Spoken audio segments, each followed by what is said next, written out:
శ్రీ సత్యసాయి జిల్లా మహమ్మదాబాద్లో ఒక ఇంట్లో చోరీ జరిగింది. మహబూబ్ బాషా అనే వ్యక్తి అనారోగ్య కారణంతో వైద్యం చేయించుకునేందుకు బెంగళూరుకు వెళ్లిన సమయంలో చోరీ జరిగినట్లు బాధితులు తెలిపారు. తన కూతురు పెళ్లి కోసం తయారు చేసిన 18 తులాల బంగారం, 12,000 నగదును ఎత్తుకెళ్లారని చెప్పారు. ఇంటి యాజమాని ఫిర్యాదు మేరకు పోలీసులు కేసు నమోదు చేసుకుని క్లూస్ టీం సహాయంతో ఆధారాలు సేకరించారు.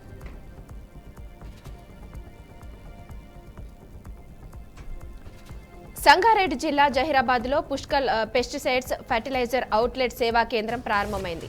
రాష్ట్ర వ్యాప్తంగా 8వ అవుట్లెట్లను జహీరాబాద్లో ప్రారంభిస్తున్నట్లు చైర్మన్ శ్రీనివాసరావు తెలిపారు.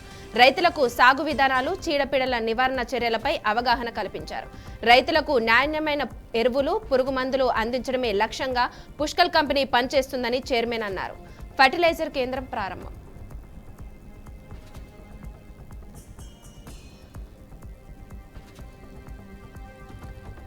అకాల వర్షానికి ఇబ్బందులకు గురవుతున్న బాధితుల సమస్యలపై మంత్రి సవిత స్పందించారు. సవిత ఆదేశాలతో టీటీపీ కార్యదర్శి చంద్రశేఖర్ శ్రీ సత్యసాయి జిల్లా సోమెందపల్లికి చెందిన గంగ రత్నమ్మ ఇంటికెళ్లారు.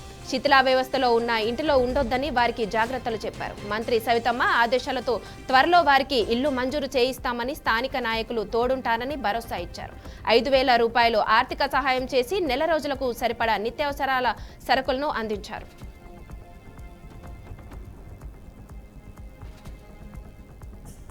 జగిత్యాల జిల్లా అన్నపూర్ణ చౌరస్తాలో ఉన్నట్టుండి రాగి చెట్టు రోడ్డుపై కూలింది. దీంతో అక్కడే ఉన్న ఆటో, బైక్ ధ్వంసం కాగా అక్కడ నిల్చున్న 2 వ్యక్తులకు గాయాలయ్యాయి.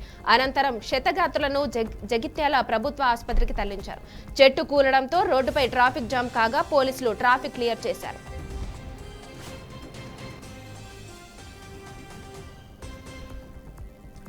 కాకినాడ జిల్లా సూర్యాపేటరావులో రాష్ట్ర బీచ్ కబడ్డీ ఛాంపియన్షిప్ పోటీలను రాజ్యసభ సభ్యులు సతీష్ ప్రారంభించారు. క్రీడల్లో పాల్గొనడం ద్వారా శారీరక దృఢత్వం పెరుగుతుందన్నారు. మానసిక ఉల్లాసం కలుగుతుందని ఆయన అన్నారు. జీవితాన్ని ఆనందంగా గడపడంలో క్రీడలు కూడా దోహదం చేస్తాయని తెలిపారు. పండగ వాతావరణంలో ఈ బీచ్ కబడ్డీ పోటీలో నిర్వహించడం చాలా ఆనందంగా ఉందన్నారు. క్రీడాకారులు కబడ్డీ పోటీలో పాల్గొని ప్రావీణ్యం సాధించాలని ఎమ్మెల్యే సతీష్ సూచించారు.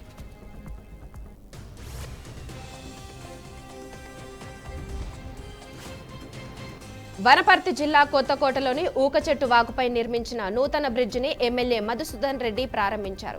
12,30,00,000 రూపాయల వ్యయంతో బ్రిడ్జిని నిర్మించారు. ఇందిరమ్మ రాజ్యంలో గ్రామాల అభివృద్ధికి ప్రత్యేక శ్రద్ధ తీసుకుని అభివృద్ధి చేస్తున్నామని మధుసూదన్ రెడ్డి అన్నారు. ప్రతి గ్రామాన్ని మండల కేంద్రంతో అనుసంధానం చేసేలా రోడ్ల నిర్మాణం చేపడతామని ఎమ్మెల్యే హామీ ఇచ్చారు.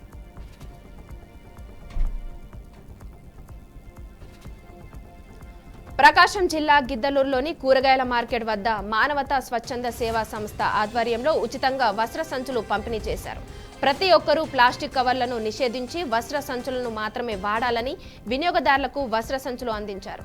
ప్లాస్టిక్ కవర్లు వాడడం వలన పర్యావరణానికి హాని కలుగుతుందన్నారు. ప్లాస్టిక్ కవర్లు తిని పశువులు మృత్యువాత పడుతున్నాయి. వస్త్ర సంచులు పంపిణీ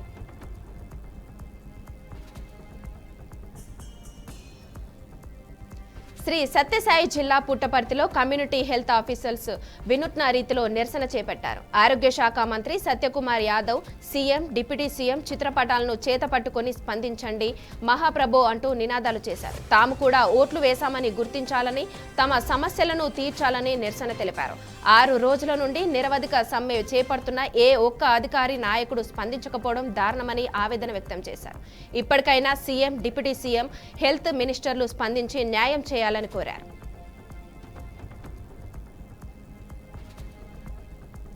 అన్నమయ్య జిల్లా రాజంపేటలోని సున్నపురాళ్ల వద్ద రోడ్డు ప్రమాదం చోటు చేసుకుంది. తాళ్లపాకకు చెందిన బుచ్చిపాక వెంకటేష్ ప్రమాదవశాత్తు కదులుతున్న ట్రాక్టర్ పై నుంచి కింద పడి మృతి చెందాడు. అనంతరం మృతదేహాన్ని పంచనామా నిమిత్తం రాజపేట ప్రభుత్వ ఆసుపత్రికి తరలించారు. స్థానికుల సమాచారం మేరకు పోలీసులు కేసు నమోదు చేసుకుని దర్యాప్తు చేపట్టారు.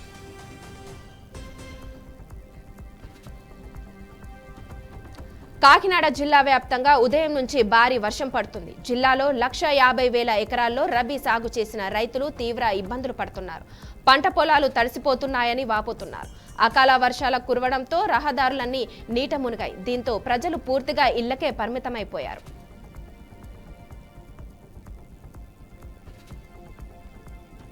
భద్రాద్రి కొత్తగూడెం జిల్లా అశ్వారావుపేటలో అకాల వర్షానికి రైతులు ఇబ్బందులకు గురవుతున్నారు.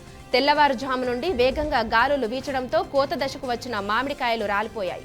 లక్షలాది రూపాయలు పెట్టుబడి పెట్టి తోటలు వేస్తే కాయ చేతికొచ్చే సమయానికి అకాల వర్షం దెబ్బకు రైతులకు అపార నష్టం మిగిల్చింది. వ్యవసాయ శాఖ పంట నష్టం లెక్కించి తమకు నష్టపరిహారం చెల్లించాలని రైతులు కోరుకుంటున్నారు. ములుగు జిల్లా ఏటూరు నాగారంలో ఆలస్యంగా వెలుగులోకి వచ్చిన ఓ ఘటన. శివాలయం వీధికి చెందిన తోకల లక్ష్మి అనే మహిళపై గుర్తు తెలియని వ్యక్తి దాడికి పాల్పడ్డాడు. రాత్రి 12 గంటల సమయంలో నిద్రిస్తుండగా గుర్తు తెలియని వ్యక్తి ఇంట్లోకి చొరబడి లక్ష్మిపై బండరాయితో దాడి చేశారు. విచక్షణారహితంగా దాడి చేయడంతో తీవ్ర గాయాలయ్యాయి. వెంటనే లక్ష్మీ కుమారుడు అప్రమత్తమై చికిత్స నిమిత్తం ఆసుపత్రికి తరలించారు. సంఘటన స్థలానికి చేరుకున్న పోలీసులు కేసు నమోదు చేశారు. దుండగుడు హత్య చేయడానికి వచ్చాడా లేక దొంగతనానికి వచ్చాడా అనే కోణంలో దర్యాప్తు చేపట్టారు. భద్రాద్రి కొత్తగూడెం జిల్లా అశ్వారావుపేటలో ఇందిరమ్మ ఇళ్ల కోసం నిరుపేదలు ఆందోళన చేపట్టారు. నియోజకవర్గంలో L1 ప్రాతిపదికన 3500 ఇందిరమ్మ ఇళ్లు మంజూరయ్యాయి. ప్రభుత్వ నిబంధనల ప్రకారం గ్రేడులు రూపొందించగా వాటి ఆధారంగా లబ్ధిదారుల ఎంపిక నిర్వహించాల్సి ఉంటుంది. కానీ మంజూరు జాబితాలో ఆర్థికంగా అన్ని సదుపాయాలు ఉన్నవారికి ఇల్లు కేటాయించి సరైన నీడ లేకుండా ఉన్నవారికి గాలికి వదిలేశారని ఆవేదన వ్యక్తం చేశారు. పంచాయతీలో నామమాత్రంగా 2-3 నిబంధనల ప్రకారం కేటాయించి మిగిలినవి కమిటీ సభ్యులు పప్పు బెల్లంలాగా అమ్ముకున్నారని ఆరోపించారు.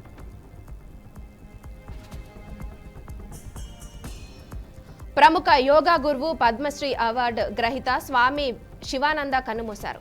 వారణాసిలోని నివాసంలో ఆయన తుది శ్వాస విడిచినట్లు సన్నిహితులు వెల్లడించారు. శివానంద మృతి పట్ల ప్రధాని మోదీ, ఉత్తరప్రదేశ్ సీఎం యోగి ఆదిత్యనాథ్ దిగ్భ్రాంతి వ్యక్తం చేశారు. ఆయన ఆధ్యాత్మిక సాధనను, యోగా రంగానికి చేసిన అసమానమైన కృషిని ప్రధాని కొనియాడారు. దేశంలోని ప్రతి తరానికి ఆయన స్ఫూర్తినిస్తూనే ఉంటారని చెప్పారు. ఆయన మృతి యోగా రంగానికి తీరని లోటన్నారు. భద్రాద్రి కొత్తగూడెం జిల్లాలో పిడుగుపడి మహిళ మృతి చెందిన ఘటన చోటు చేసుకుంది. చెప్పకట్లపాలెం గ్రామానికి చెందిన తలుపురెడ్డి రాధమ్మ గేదెల మేపటానికి వెళ్లింది. అకాల వర్షం కారణంగా పిడుగుపడడంతో రాధమ్మ అనే మహిళ మృతి చెందింది. సమాచారం అందుకున్న పోలీసులు సంఘటన స్థలానికి చేరుకొని మృతదేహాన్ని పరిశీలించారు. పోస్టుమార్టం నిమిత్తం ప్రభుత్వ ఆసుపత్రికి తరలించారు.